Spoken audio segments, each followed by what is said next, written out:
एक गरीब लकड़हारा था, लेकिन था बेहद ईमानदार। एक बार नदी किनारे एक पेड़ से लकड़ी काटते हुए उसकी कुल्हाड़ी नदी में गिर गई। वो दुखी हो उठा क्योंकि उसके पास नई कुल्हाड़ी खरीदने के पैसे नहीं थे। अपनी विवशता पर वो रो उठा। वन देवता उसकी करुण पुकार सुनकर प्रकट हो गए और बोले, चिंता मत करो, मैं नदी में से तुम्हारी कुल्हाड़ी अभी निकाल देता हूँ। ये कहकर वो नदी में डुबकी लगाई। कुछ ही देर बाद वन देवता पानी से निकले तो उनके हाथ में एक सोने को कुल्हाड़ी थी। सोने की वो कुल्हाड़ी उन्होंने लकड़हारे की ओर बढ़ा दी।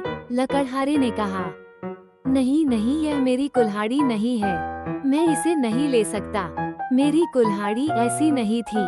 वन देवता ने फिर नदी में डुबकी लगाई। इस बार वो चांदी की कुल्हाड़ी ले आए।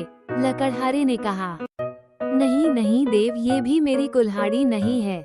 वन देवता ने फिर नदी में डुबकी लगाई। इस बार वो साधारण सी कुल्हाड़ी ले आए। लकड़हारे ने कहा, हाँ, यही मेरी कुल्हाड़ी है। वन देवता ने कहा, जब मैंने तुम्हें सोने की कुल्हाड़ी दी तो तुमने मना क्यों कर दिया? लकड़हारे ने कहा, क्योंकि वो मेरी नहीं थी, लेकिन मुझे तो पता नहीं था तुम वो कीमती कुल्हाड़ी ले सकते थे, किंतु मुझे तो पता था कि जो चीज मेरी नहीं है वो मैं कैसे ले सकता हूँ। ये बेईमानी होती। उस गरीब लकड़हारे की ईमानदारी देखकर वन देवता बहुत प्रसन्न हुए। उन्होंने उसे आशीर्वाद दिया और उसकी लोहे की कुल्हाड़ी के साथ ही सोने और चांदी की कुल्हाड़ी भी दे दी।